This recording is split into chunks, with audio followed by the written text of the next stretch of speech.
Zap Crypto. Tous les jours, toute l'actu crypto au même endroit. Et pour me soutenir, abonne-toi et active la cloche pour ne pas manquer le prochain Zap Crypto. Bonsoir la cryptosphère. Comme d'habitude, on commence avec le Fear and Greed Index, actuellement à 26. Dans la peur, le Social Index, toujours bloqué à fond sur Up, et le Market Order Flow, actuellement en recherche de forvente. Je vous souhaite une excellente vidéo. C'était Zap Crypto. Donc on se retrouve directement pour le BTC. Donc on a corrigé ce petit mouvement aussi du coup qu'on fait en fait depuis quelques jours. On est en train de le corriger progressivement. Donc pour le moment, donc, je vois pas mal de gens être bearish. Je parlais déjà de réintégration. Pour moi, donc s'il y a réintégration, effectivement, ça serait très mauvais. Ok, mais pour moi, pour le moment, on n'a absolument pas franchi le seuil de réintégration. C'est-à-dire que là, on a pour le moment un très très bon pullback.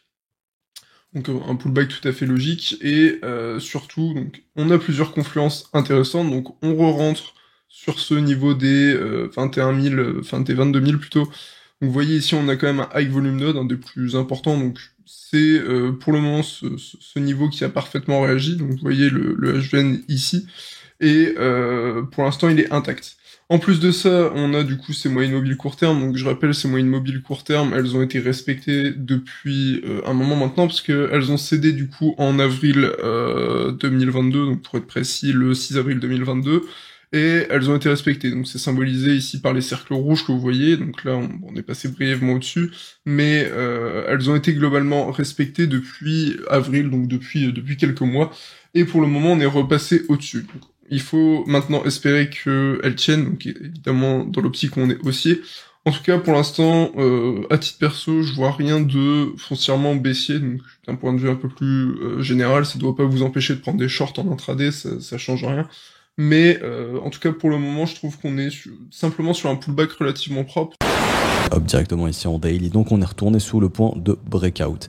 Ce qu'on avait vu ensemble, c'est à une sortie de breakout justement, donc une sortie de range, un marché qui montre une divergence baissière, c'est pas bon, ça montre un ralentissement de la force du mouvement, c'est pas ce qu'on veut voir, et également, quand on a pattern de retournement, plus structure derrière qui intervient, donc M comme ceci, il n'y a plus rien de bullish. Donc, en termes de probabilité, comme on en avait parlé, de grandes chances justement d'avoir une direction baissière, et aussi bon de repasser sous le point de cassure, aussi l'order flow qui nous avait permis d'identifier ça, hein. Je sais pas si vous vous souvenez, hier on avait parlé de cela. Ah, mon graphe il s'est nettoyé, mais hop. Ici, rappelez-vous, on avait identifié beaucoup de positions ouvertes. Une fois qu'on est revenu chercher ses prix, l'open interest a pas mal chuté une première fois ici, puis bon, elle a encore chuté ici dans la nuit. Mais nous, on était ici hier matin, pardon. Et du coup, on s'était dit, ok, les acheteurs les vendeurs, en ont profité pour se barrer, tandis que les acheteurs, eux, restent majoritairement coincés. Donc, en termes de probabilité, vu que le marché cherche à piéger la majorité, si la majorité reste en longue, la liquidité des acheteurs s'accumule au sud. Donc, l'objectif du marché sera probablement d'aller au sud. Bon, ici, pour le coup, ça a pas loupé. On est en train aussi de perdre le premier arrêt, c'est pas trop bon signe.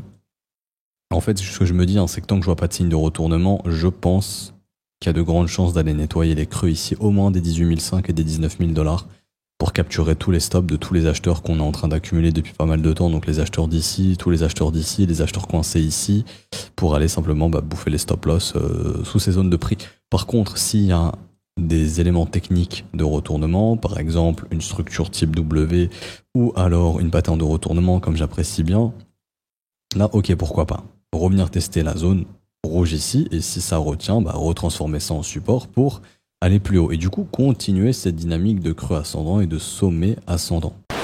Donc tu peux voir, on a une petite montée là, pam, les gens sont un peu bullish. Si tu regardes sur Binance, et aussi, qu'est-ce qu'on disait tous les jours, tu vas pas me dire le contraire, je le dis tous les jours en vidéo, c'est là, les gens sont devenus trop bullish. Il suffisait qu'on a un peu de vert, 4, 5, allez, une semaine de vert, et ça y est, ça part. Ça, c'est pas bon. Il faudrait que les gens soient calmés. Il faudrait que les gens ne commencent pas à avoir des gros pics d'ouverture de contrat dès qu'on fait un peu de vert. Il faudrait qu'on soit comme le CME. Là, ici, c'est les pros, tout simplement. Qu'est-ce qu'il faut, les pros? Ils sont calmés. Même si ça monte légèrement, c'est tout léger, c'est tout léger. C'est pas comme Binance, où Binance, on regarde, allez, on y va, c'est la fête, tu vois. Et non. Tant que les petits poissons comme toi et moi s'énerveront sur des leviers à l'achat, surtout, qui poseront des grosses tops ou des grosses liquidations, le marché, je pense qu'il ira manger. On va regarder le volume profile. J'ai appliqué ici le volume profile entre le point bas du choc boursier de la crise sanitaire et le double top, le point haut ici de 2021 à 65 000, 69 000 $. J'y applique le volume profile, donc vous avez ici la distribution du volume par niveau de prix et on voit que là où se trouve le plus de liquidité, c'est vraiment l'intervalle entre 10 000 et 12 000 $. D'ailleurs, la ligne rouge ici qui est le volume profile point of control, là où il y a le plus de liquidité à aller chercher, c'est 10 500 $. Et les 14 000 $ sont ce niveau ici horizontal. Donc oui, l'ancien record historique, les 20 000, tout le monde le voit et on stabilise dessus. Mais c'est pas un niveau de liquidité est énorme. La vraie zone parfaite, là où on peut acheter les yeux fermés. Bon, j'exagère, je ne devrais pas dire ça. C'est vraiment l'intervalle entre 10 et 13 et 14. Voilà. Ce serait la zone parfaite. Alors d'ailleurs, je suis ici en échelle logarithmique et j'ai ici mis une extension de Fibonacci pour reporter au point de cassure l'objectif théorique du double top et ça donne ici le 1 pour 1, ça donne le 11 500. En fait, tout nous amène dans cette zone. Mais voilà, tout nous y amène, peut-être que nous n'irons pas. D'ailleurs, c'est aussi cette ligne de tendance qui attrape tous les cours de clôture, le bas de la bougie rouge, cours de clôture, le bas de la bougie, et ça passe ici. Donc voilà. Petite analyse rapide Ichimoku sur l'état du marché pour voir les tendances. Ichimoku, très bon outil pour voir les tendances générales qui est en train de se faire. Ce qui est intéressant de voir, c'est qu'on a eu un gros rejet ici, donc avec une continuité baissière. Les traders Ichimoku, globalement, quand ils voient ça, globalement, ils vont aller chercher les prochaines targets. Ils vont aller chercher notamment le 1 à 660, donc avec l'order book qui se trouve là, sur lequel on a un aplat ici qui se trouve. Donc, on aura une continuité du marché baissier fort. Bon, néanmoins, il faut tempérer un peu, on va avoir le merge qui va arriver, normalement le merge est censé se passer bien, si jamais le merge se passe pas bien, je vous assure que même si il réajuste derrière en un mois, une semaine, un jour, peu importe, on aura un marché qui prendra certainement 3 grosses bougies bien fortes et on se retrouvera dans les limbes, potentiellement quelque part par là, sur lequel on mettra du temps à remonter, mais on le garde en tête derrière parce que c'est quelque chose qui peut arriver, on ne sait jamais, et même tout simplement un testnet qui foire peut entraîner une énorme baisse de l'Ether, et l'énorme baisse de l'Ether entraînera de la liquidation majoritaire de l'ensemble des altcoins, donc sur la totalité du market cap, on aura des grosses bougies bien rouges pour lesquelles on ira chercher des niveaux bas. Néanmoins, sur l'ensemble du market cap, ce qui est intéressant de voir, et si on repasse en daily et qu'on retire notamment les Ichimoku, c'est que nous avons ici quand même quelque chose qui est ultra propre.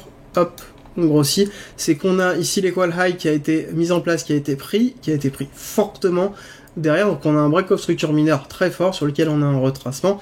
Potentiellement on pourra retracer peut-être un petit peu plus bas encore sur l'ensemble du marché avant de repartir à la hausse. Pour moi, je considère que là on va faire un retest, il va falloir surveiller ce retest. Est-ce qu'on break des niveaux importants ou est-ce que derrière on repart à la hausse, et à ce moment-là le prochain arrêt serait notamment ici les 1,18 sur lequel on pourra avoir un retrait du prix, soit une continuité baissière pour retravailler encore une zone basse avant de repartir à la hausse, soit un break, et à ce moment-là on irait chercher l'equal high qui se trouve ici à 1,348 sur lequel on pourra avoir notamment une belle réaction du cours. Donc oui, Ether qui pourrait pullback, donc zone hyper importante, 1240, 1280. Je vois pas trop de raison de se stopper avant d'être venu tester cette zone. Enfin, il n'y a pas grand chose ici. Donc c'est plutôt la zone sur laquelle il faudra faire attention. Et si on repasse dessous, là, ça ouvre les portes à venir chasser également sous les 1000 $. Et ça voudrait dire que Bitcoin a fait un nouveau plus bas très très probablement. Qu'on est vers 18 000, voire sous 17 500. Donc ça restera à voir également. Voilà, Ether est un petit peu différent, mais sinon, Ether va suivre au Bitcoin, parce que Bitcoin reste le king quand même, jusqu'il est un petit peu plus fort que lui pour le moment. Est-ce qu'il y a quelque chose d'autre à dire en plus? Ouais, Ether a fait une pattern de retournement en weekly, donc c'est quand même assez intéressant. Mais pareil, là, si on reclôture sous 1334, on fait une pattern de retournement baissière en weekly, ce qui voudrait dire qu'on a complètement bouffé tout le travail qui a été fait des précédentes semaines. Et ça pourrait justifier justement un retest de cette zone de support ici en weekly vers les 1000 $, 1070 $. Et vous savez que le marché aime chasser des liquidités, donc si on repasse sous les 1280, il y a de grandes chances qu'on aille sous les 1000 pour capturer tous les stops des creux qu'on a accumulés ici. Après, à voir si on cassera le bottom, trouve à 880, ça reste à voir. Je vous dis pas qu'on ira le casser, bien évidemment, mais voilà, si on peut tenir cette zone, c'est super. La zone verte ici, si elle ne tient pas, c'est retest très très probable des 1000 $, voire légèrement dessous, juste histoire de chasser les stops sous les 1000 $, parce qu'on est dans un marché qui aime beaucoup chasser de la liquidité. Alors qu'est-ce que le RSI stochastique? Tout simplement, c'est un RSI qui réagit beaucoup plus vite que le RSI normal. Il a été créé dans les années 90 par Kroll pour justement essayer de plutôt timer des retournements de tendance et des points d'entrée intéressants ou pas. Vous voyez qu'ici, quand on le compare avec le RSI normal est un indicateur de borné qui va de 0 à 100.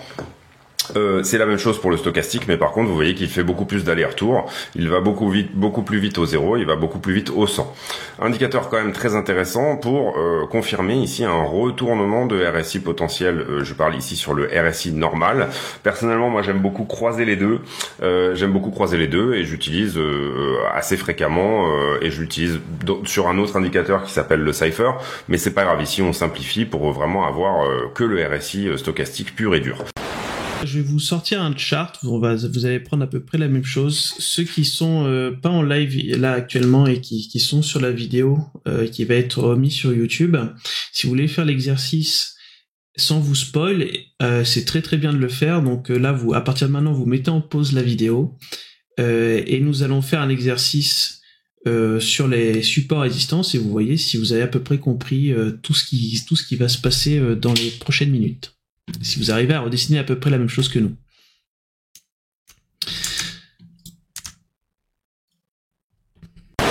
Dixie, le dollar, le grand patron, comme je dis à chaque fois. Bon, là, on a une pause qui est beaucoup plus profonde que ce que j'attendais, mais c'est bien pour les actifs risqués, encore une fois. C'est ce qu'on peut voir un petit peu partout. On voit des petites explosions de plein de secteurs différents. C'est bien, bon, c'est bien et c'est pas bien. Pourquoi? Parce qu'en fait, ça nous ramène dans certaines zones de short, des zones en fait où il y a pas beaucoup de liquidité, où en fait, généralement, on va essayer de repartir en fait dans le sens de la tendance. Donc, on va essayer de vendre en fait nos cryptos. Je vais vous le montrer tout à l'heure, vous inquiétez pas. Mais voilà, en fait, on va essayer d'arriver dans certaines zones pour pouvoir recharger et pour pouvoir partir encore beaucoup plus fort. Ok? C'est ce que je vous montrerai tout à l'heure sur le BTC et sur le TH. Mais là, en tout cas, voilà, on voit le dollar qui continue de baisser, les actifs qui continuent de monter, logiquement. Même si sur le BTC, vous allez voir qu'à cause de l'order flow, donc c'est pour ça que c'est important de pas faire que de la technique comme ça avec des chandeliers japonais, du price action, etc., etc. C'est bien aussi de voir de l'order flow. Donc même si tout va dans le bon sens, il peut avoir des facteurs qui peuvent nous faire descendre quand même, ok? Donc là sur le Dixie, c'est pour ça qu'en fait j'avais fait exprès de laisser cette liquidation. En fait, on s'en fout de cette liquidation, elle est pétée depuis ici. En fait, ce que j'avais dit, c'est que je vous avais expliqué déjà voilà, donc depuis 20 jours, je vous avais dit que j'allais laisser ce niveau parce qu'on avait une possibilité de faire un pullback pour repartir plus fort. Donc là, c'est ce qui est en train de se passer. Par contre, si on va dessous et qu'on fait en fait un sens contraire, donc je vais mieux le dessiner comme ceci, avec un pullback et on va plus bas avec une confirmation, là, ça serait potentiellement un retournement de tendance. Et on le verrait comment? En plus, avec une épaule, tête, épaule. Et là, à ce moment-là, allez, ciao, bye. Bon, désolé, la ligne de couche, je l'ai tracée à l'arrache, mais vous avez capté. Et en plus, là, le monde entier va voir, en fait, cette pattern. Donc, il y aura une probabilité d'avoir une grosse force vendeuse sur le Dixie. Donc, une grosse force acheteuse sur les indices boursiers. On en a parlé également, mais bien évidemment, on a la conférence de presse de Jérôme Powell qui aura lieu à 20h30 mercredi. Mais aussi et surtout, on a le GDP. Le GDP, c'est le PIB américain, tout simplement. Vous voyez ici qu'on a une médiane qui nous donne 0,3. J'avais vu aussi des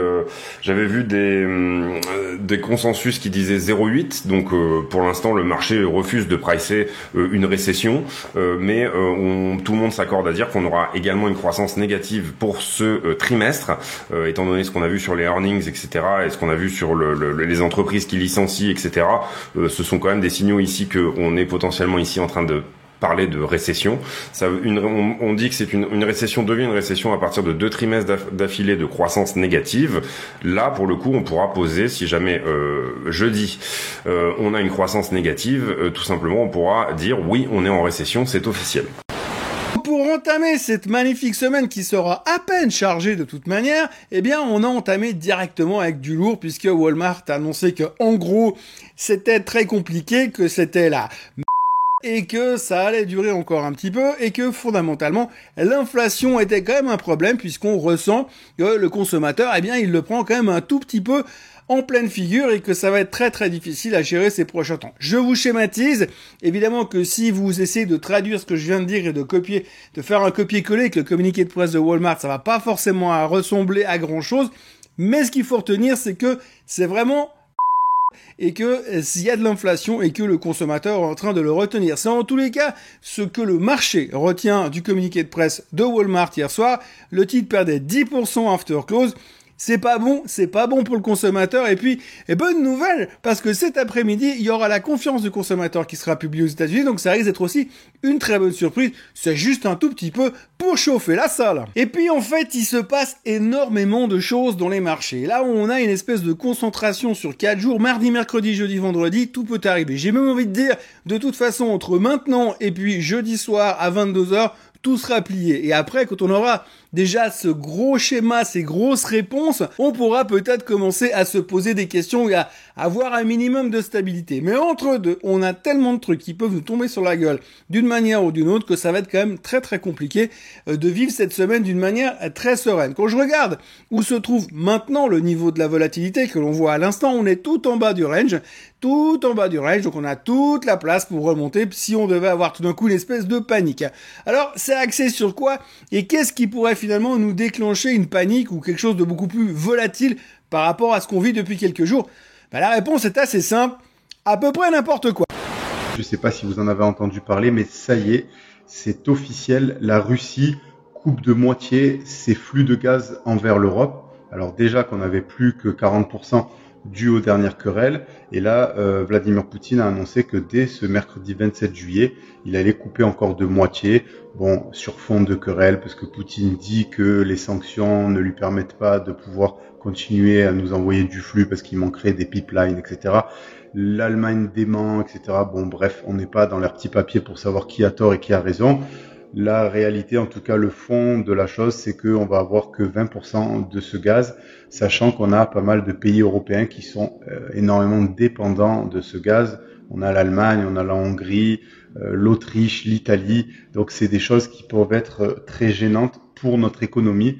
Et a priori, la plupart des économistes s'accordent à dire que là, on va réellement rentrer en récession. Alors, c'est pas pour vous faire peur que je vous dis tout cela, mais c'est notamment pour s'y préparer parce que malheureusement, nos médias ne nous informent très peu de la situation. On nous parle simplement de quelques petites choses, etc. De temps en temps, Macron prend la parole, mais on rentre pas dans le cœur du sujet. Et effectivement, c'est important que vous le sachiez, ça va réellement enrhumer l'économie européenne. Le ministre allemand de l'économie l'avait dit dernièrement, il avait dit que si jamais une telle chose venait à arriver en Europe, eh bien, on aurait certainement des millions de pertes d'emplois parce qu'on a énormément d'industries italiennes et d'industries allemandes qui dépendent énormément de ce gaz, voire même à 100% de ce gaz.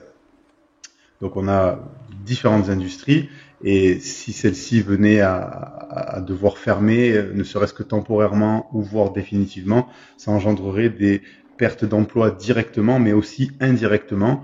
Et vu qu'on a déjà une économie un petit peu fragile et qu'on a le cul entre l'inflation et la récession, eh bien ce genre de nouvelles n'arrange pas du tout les choses. Selon le FMI, la production économique de la Hongrie pourrait baisser de 6,5%, celle de l'Italie de 5,7% et celle de l'Allemagne de 3%. Et quand on sait notamment que l'Italie et l'Allemagne sont les deux plus grandes puissances économiques sur les trois puissances économiques européennes que nous sommes, c'est-à-dire l'Allemagne, l'Italie et la France, eh bien, dans le PIB, ça va quand même creuser. Et de l'autre côté, je vous en avais parlé dans d'autres vidéos, on avait également des problèmes en Italie avec une dette sur PIB de plus de 150% et les différents problèmes politiques au sein même de cette Italie. Donc aujourd'hui, on n'avait pas besoin de ça en Europe. Parlons maintenant de la Réserve fédérale américaine, la banque centrale qui va faire une annonce majeure d'ici mercredi. D'ici mercredi, la Fed devrait augmenter encore ses taux d'intérêt de l'ordre de 0,75%. Le marché s'attend à une hausse de 0,75%. Et si jamais on a une hausse plus importante, eh ben, le marché risque de ne pas apprécier cela parce que plus les hausses des taux d'intérêt sont élevées, plus tout simplement le marché boursier, on va dire, se porte mal. Le marché crypto aussi se porte mal à court terme parce que il y a plusieurs explications, mais la plus simple, c'est que vous allez avoir d'autres actifs financiers, par exemple les bons du Trésor ou autres, qui vont commencer à avoir des taux d'intérêt plus intéressants ça va, en fait, tous les actifs risqués commencent à être moins intéressants quand les taux d'intérêt remontent. Pourquoi la Fed fait ça? C'est bien sûr pour tout simplement essayer de stopper l'inflation qui atteint des niveaux records aux États-Unis. Même en Europe, on a pu voir pareil, la Banque centrale européenne a augmenté aussi ses taux d'intérêt, mais regardez l'inflation aux États-Unis, 9,1%. Ça fait depuis les années 80, on n'a pas eu une inflation aussi élevée. Donc supposons qu'on reste à 0,75%, il ne devrait pas y avoir d'impact majeur sur les marchés, donc le marché devrait être neutre, il ne devrait pas avoir ni de hausse ni de baisse suite à cela. Si jamais on a une inflation, une hausse des taux d'intérêt plus importante de l'ordre de 1%, là je pense que ça devrait entraîner une panique un peu à court terme et du coup on peut s'attendre à une baisse du marché, que ce soit crypto ou boursier. Quand on entend encore les discours qui ont été faits hier aux États-Unis par monsieur Rubini et par monsieur Michael Burry, c'est pas super rassurant. Michael Burry, par exemple, a attaqué frontalement la Maison-Blanche en disant qu'ils étaient en train de se marcher sur les pieds et d'arrêter de dire que des conneries parce que la Maison-Blanche est en train de faire une chose aujourd'hui, c'est de redéfinir la définition de la récession. Oui, parce que comme ils n'arrivent pas à contenir finalement, à la repousser plus loin et que visiblement quand même c'est inévitable qu'on tombe dedans, eh bien la Maison Blanche est en train de redéfinir. Elle dit oui mais c'est pas comme ça qu'il faut interpréter une récession, faut faire autrement. Et Michael Burry leur dit les gars vous êtes en train de vous marcher dessus parce que vous voulez nous donner une nouvelle définition alors que la récession elle est là et qu'on arrive directement droit dans le mur. L'autre qui parlait évidemment c'est monsieur Rubini. Alors Rubini, vous savez, mon amour que j'ai pour cet économiste, lui quand il vient de toute façon en gros c'est qu'on va mourir dans notre souffrance très prochainement, que ça va être très très douloureux et que ça va durer très très longtemps. Lui il pense qu'on est en train de discounter une récession beaucoup trop courte. Lui il pense que ça va être très très long, très très dur et très très douloureux. Bon c'est un peu à chaque fois. Je vous dis l'avantage avec lui c'est que quand il vient dire un truc aussi convaincant et convaincu, généralement c'est l'inverse qui se produit. Donc ça c'est plutôt rassurant, mais en tous les cas, il faut quand même voir qu'on a une certaine inquiétude, qu'on est suracheté, que la volatilité est au plus bas et que on est assez, comment dirais-je, et qu'on supporte assez mal les mauvaises surprises. Et les mauvaises surprises, on peut en avoir autant qu'on veut dans les 3 prochains jours. Attachez vos ceintures, mettez vos cirés, mettez vos casques, sortez couverts, ça pourrait secouer pendant les prochains jours, voire même les prochaines heures. On va reprendre un petit peu sur ce qu'on avait à l'époque au niveau de novembre 2018 jusqu'à avril 2019 dans ce bear market. On commence avec les échos. C'est un petit mail de... c'est un article qui date de quand, pardon? Je vais le retrouver. Le 15 novembre 2018. On y revient ensemble. 15 novembre 2018, c'est exactement ici. On n'était pas encore arrivé sur les beaucoup plus bas de beaucoup plus bas. Hein. On était en train de travailler $5 550. Eh bien, allons-y. Les débords de Bitcoin Cash qui va scinder en 2 hard forks. Donc c'était à l'époque où en fait si vous aviez du Bitcoin, vous ne faisiez strictement rien. Il y avait eu dans le consensus même des détenteurs de Bitcoin à l'époque, donc par rapport aux développeurs, il y avait une décision de hard fork. Et en réalité, si vous avez du Bitcoin, vous retrouvez l'équivalent en Bitcoin Cash sans strictement rien faire. C'est ce qui s'est passé avec Terra Luna par exemple. Vous aviez du Luna 1 donc, qui est transformé en Luna classique si vous voulez, et vous aviez eu en réalité du nouveau Terra Luna, donc Terra Luna 2.0 ou Terra Luna 2 ou juste Luna en réalité qui était par rapport à ce hard fork. Ils ont scindé la blockchain, ils ont reconstruit en fait une nouvelle branche et puis derrière on y va. C'est exactement ce qui s'était passé par rapport à Bitcoin et Bitcoin Cash. Donc généralement on s'attend à penser que les hard forks sont plutôt valorisants et valorisés, et en réalité c'est pas vraiment ce qui s'est passé. Bitcoin est resté Bitcoin. Bitcoin est beaucoup trop fort, c'était un premier impact sur le marché de façon assez sévère. Donc sur le marché on lave son linge en famille entre guillemets, et l'effondrement du public, réseaux sociaux, les forums, les grandes contaminations ouvertes, etc. Donc c'était un petit peu les gros déboires au niveau de Bitcoin Cash. Donc ça a fait propulser potentiellement de Bitcoin beaucoup plus bas parce qu'en fait c'était de l'incertitude à ce moment-là. Donc le marché sanctionne fortement l'incertitude. Et c'était à cette époque-là où il y avait eu le hard fork par rapport à Bitcoin vis-à-vis de Bitcoin Cash. Voilà pour ça.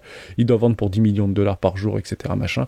Donc ils se traitaient de fous alliés, de complètement dégénérés. Enfin, si vous y étiez à l'époque sur les réseaux sociaux, c'était quand même assez marrant à regarder.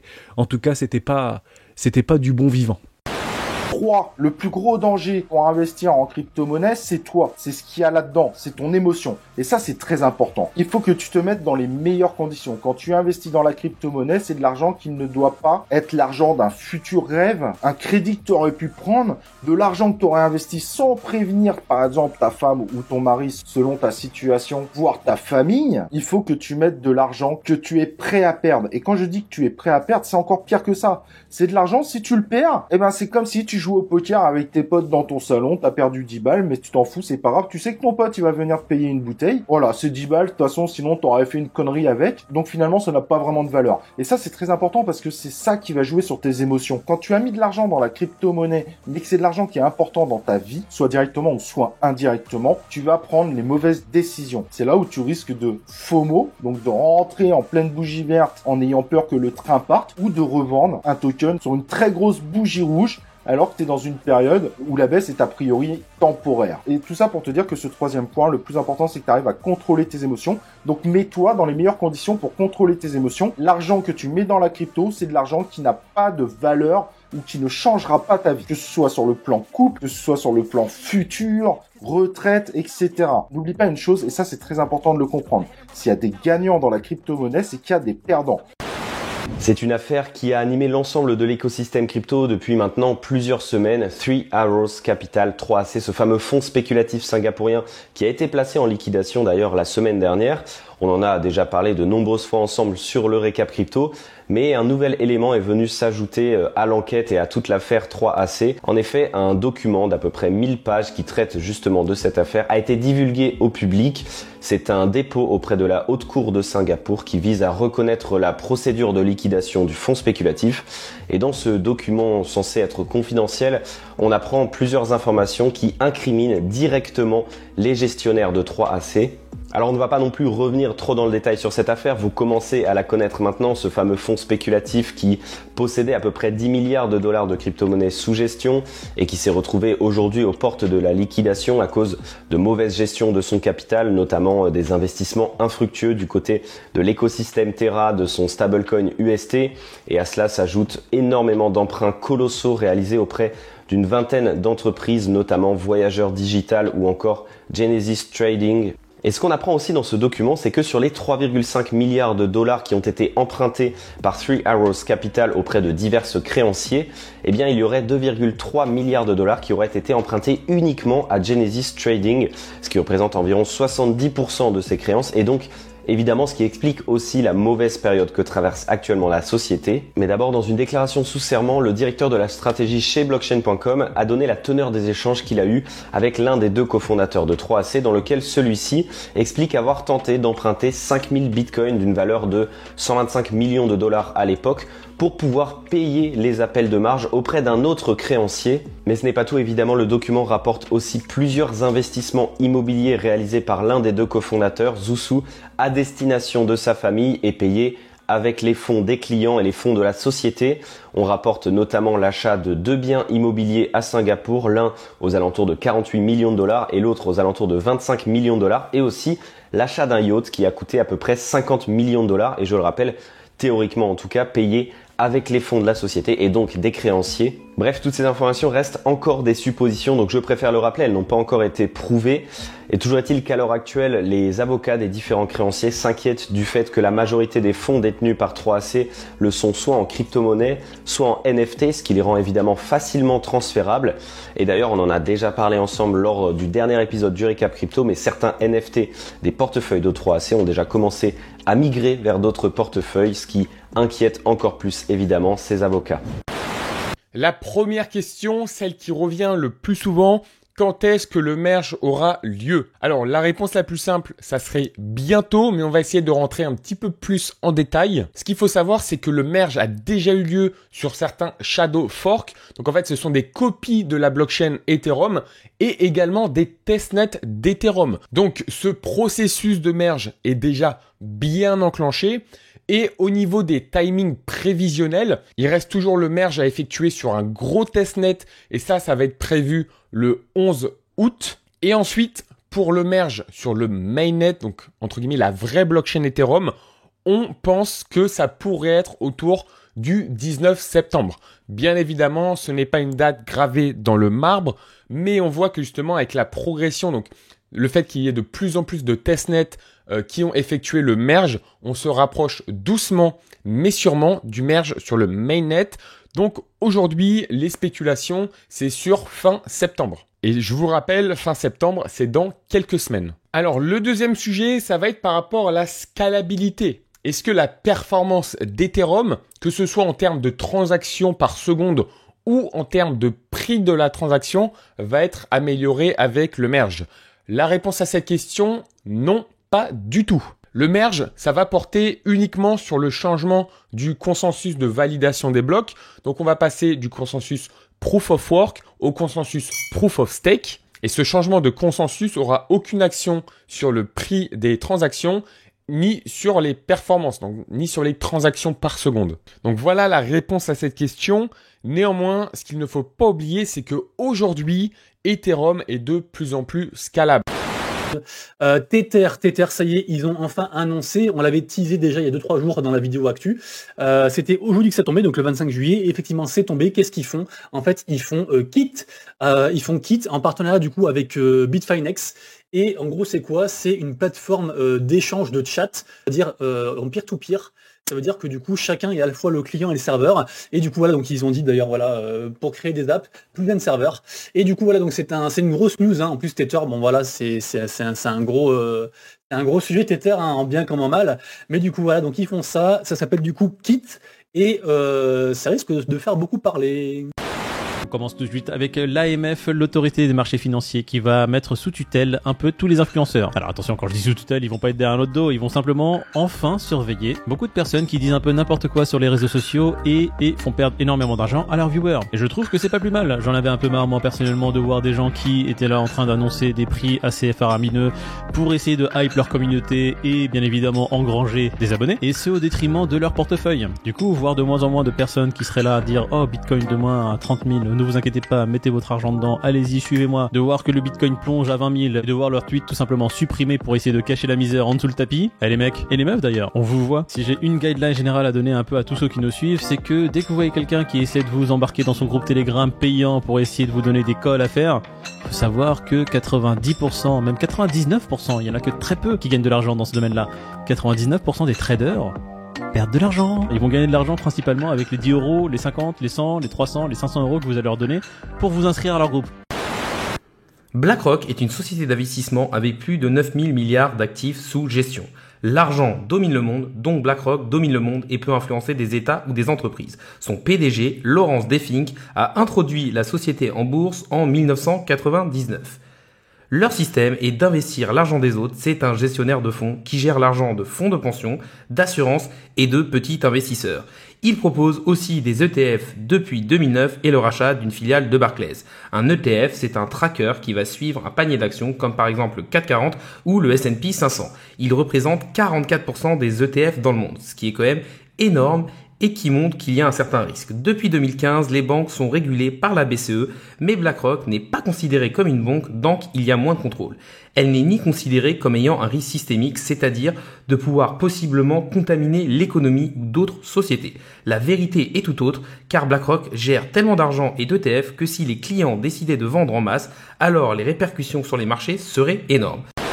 Dernière petite news, on a Barclays qui annonce vouloir investir beaucoup dans Copper. Et Copper, vous savez ce que c'est? Copper, c'est un dépositaire, hein, c'est un dépositaire et c'est pour les institutionnels uniquement. Ça, c'est le genre d'intermédiaire qu'on retrouve uniquement pour les instits. C'est un peu comme ils sont concurrencés par Fireblocks en ce moment.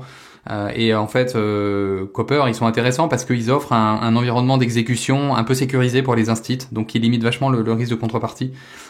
Et là, on voit Barclays qui investit des millions dedans. C'est juste pour signaler que ce qui se passe dans la CeFi en ce moment, le fait qu'il y a des acteurs qui disparaissent, on a une réorganisation popularisation de la CeFi et évidemment la finance traditionnelle va en profiter pour rentrer dans la DeFi. Faut pas croire une seule seconde ceux qui vous disent que la CeFi va disparaître, que les cryptos vont disparaître, que c'est un feu de paille. Ces gens-là n'ont rien compris, à mon sens. Et donc on voit bien que la finance traditionnelle qui a très bien compris le potentiel de la DeFi, qui commence à s'implanter. Il y a pas que Barclays, hein, ils s'y mettent tous, soit Citi, Goldman, JP Morgan, BlackRock. Les news sont pleines de rachats par ces banques, hein, de l'écosystème des cryptos. Donc ça va s'accélérer, d'une certaine manière malheureusement. Ensuite, Ashenders qui dévoile l'utilité en fait pour les possesseurs des lens. Ashenders, c'est quoi? C'est un projet, c'est un RPG très attendu sur Avalanche et beaucoup de gens ne jurent que par ce projet-là. Donc du coup, alors je sais pas quand est-ce que ça sort. Ça sort quand même dans très très longtemps, je pense. C'est un peu comme les Star Atlas, etc. et tout. C'est des très gros projets, mais voilà, on sait pas trop quand est-ce que ça sort. Mais voilà, c'est un des rares gros projets de ce type-là sur Avalanche. Donc c'est une affaire, je pense, à suivre. Et du coup voilà, donc il donne un peu de grain à moudre pour ceux qui ont investi, qui ont compris des landes. Donc plutôt cool. Nous allons enchaîner avec la seconde news qui concerne Yuga Labs. Ils sont simplement face à une class action, donc des investisseurs qui ne sont pas contents d'avoir perdu énormément d'argent. Pour résumer, ils disent que Yuga Labs les a trompés, qui leur faisait miroiter des rendements exceptionnels et ils se retrouvent aujourd'hui en perte de 85%. Du coup, c'est une affaire très très sérieuse, hein. On va voir comment la justice va se prononcer sur cette demande. Et quand même, c'est assez fou. On voit de plus en plus d'investisseurs qui ne sont pas contents de perdre de l'argent en investissant sur quelque chose. À croire que tout investissement doit être à 100% sûr. C'est-à-dire que quand on met de l'argent sur quelque chose, on doit, quoi qu'il arrive, être en profit dessus. Bon, ce n'est pas exactement ça. C'est vrai qu'ils sont en train de dire que Yuga Labs a fait appel à de nombreuses célébrités pour essayer de tromper les gens et leur faire miroiter justement ces gains exceptionnels. Mais bon, vous devriez être conscient que lorsqu'il s'agit d'investissement, rien n'est sûr et il y a plus de chances de perdre de l'argent, surtout dans les crypto-monnaies, plutôt que d'en gagner. Yuga Labs, du coup, qui se trouve dans une petite panade, on va voir ce que va donner cette affaire judiciaire. Les Guardians vont être réveillés, vous allez donc pouvoir vous en procurer un ou plusieurs pour participer à ce projet. Et là, je vais répondre à la question que vous vous posez tous. Quel est l'objectif de ce projet? Qu'est-ce que je vais pouvoir faire concrètement de mon Guardian? Eh bien, sachez premièrement que l'ambition du projet est de continuer à étendre l'univers autour des Guardians de façon collaborative. C'est-à-dire que n'importe qui pourra soumettre un projet artistique à la communauté, et alors là, c'est très large, hein, ça peut être de la BD, du comics, de la musique, un jeu vidéo, tout ce que vous voulez, et si jamais le projet est accepté par la communauté, eh bien, il sera financé pour être mené à bien. Et donc, vous voyez que même si vous ne suivez pas les performances e-sport de l'équipe GameWard, vous aurez quand même un intérêt à participer au projet si jamais vous aimez l'univers des Guardians et si jamais vous souhaitez y participer, que ce soit en votant ou en soumettant vous-même vos projets. Et bien sûr, en profitant ensuite des projets une fois qu'ils seront financés et sortis. Et si jamais vous êtes déjà un fan de GameWard, eh bien là c'est tout bénef pour vous puisque vous pourrez profiter de l'expérience ultime autour de l'univers qu'ils ont développé avec les Guardians. En plus de ça, vous possédez les droits commerciaux exclusifs sur vos Guardians. C'est-à-dire que si demain vous décidez d'imprimer vos Guardians sur des t-shirts et de les vendre, eh bien vous auriez totalement le droit. Et si jamais quelqu'un veut utiliser l'image de vos Guardians, de ceux que vous possédez, eh bien il devra tout d'abord vous demander la permission. Alors, la notion de cercle magique dans le gaming. Du rapport des fiches sont assez éloquentes en disant que le secteur du jeu vidéo générait des revenus de 20 milliards de dollars. En 2021, en 1981, il y avait déjà 20 milliards de dollars. On parle de dollars de l'époque, hein, donc pré-inflation, ça doit peut-être correspondre à 50 milliards aujourd'hui. Ok, en 2021, il en gagne 180 milliards. Cette folle course à la recherche des profits est liée à la notion de cercle magique. Ok. Cercle magique, disons donc la limite entre réel, notre quotidien parfois lourd et pesant, et l'irréel, sert pour encaisser justement parfait contre le jeu est donc un des secteurs qui nous permet de trouver l'équilibre de notre cercle magique. Oula. Cercle magique est rompu lorsque la réalité envahit, ok. L'univers du jeu vidéo et inversement. Ok. Réalité envahie, non, IT. Des jeux vidéo au premier jeu, play to earn, you lose, try again. Ok. Sur le salon, la valeur collective du jeu se dissipe, les stratégies gaming qui ont, les jeux. C'est un article qui a l'air ultra complet. De blockchain, le métaverse, nouveaux jeux des développeurs. Ok. Essoufflement des play to earn, une économie chancelante. Ouais, c'est un bon point. Remettre le jeu au centre vers de nouveaux modèles de. Le problème avec les play to earn, c'est qu'on veut récompenser tout le monde pour y jouer. Ça n'a aucun sens. Ce n'est pas viable économiquement. C'est absolument stupide. C'est bien, mais très bien. Ok, il y a de l'argent à se faire, donc allons-y, jouons-y. Est-ce que c'est viable? Non, ça peut faire sens dans un contexte de cash grab sur un bull market d'1 an en mettant ton unlock de team token toujours dans la frame de ce bull market pour pouvoir dumper parce qu'il y a des gens qui vont acheter ton jeton. Et bon, bref, c'est plus ou moins un Ponzi drôlement packagé. Mais en fait, tu peux avoir un play to earn, mais tu donnes de l'argent qu'aux 5% des joueurs qui jouent bien. Donc, si vous êtes dans le top 5% ou 3%, vous avez des rewards. Mais le reste, non. Si le jeu il est bon, les gens devraient y jouer juste parce que le jeu est bon. Et après, tu peux ajouter une partie vraiment excellente qui fait que les joueurs qui excellent vraiment sont rétribués. Après, le problème, c'est que pour fioler un peu ça, faut pas que les joueurs qui sont pas dans le top 3% ou 5% aient à payer de l'argent qui va finir dans une cagnotte pour rétribuer les meilleurs joueurs. Mais au moins, tu te retrouves pas à distribuer de l'argent à tout le monde. C'est pas intéressant. Une nouvelle chronique que je ne suis pas, mais moi je suis une client métaverse. Donc, je vais progressivement commencer à lire là-dessus. Ensuite, le chanteur de R&B Usher qui fait un partenariat avec Rémi Martin pour lancer un cognac exclusif, un NFT de luxe. Donc plutôt sympa, encore une fois de plus, des acteurs un peu à droite à gauche qui se réunissent, qui font des NFT. Là c'est sur du cognac, l'autre fois c'était sur du rhum, on a eu du vin également. Enfin voilà, de toute façon le marché des NFT peut toucher quasiment tous les produits. Donc pourquoi pas, à voir. Si vous êtes intéressé, bien sûr, le lien dans la description. Alors, ce zap t'a plu ? Dis-moi en commentaire quelle est l'actu qui t'a le plus intéressé. Et si tu as manqué les actus d'hier, retrouve juste ici le Zap Crypto de la veille.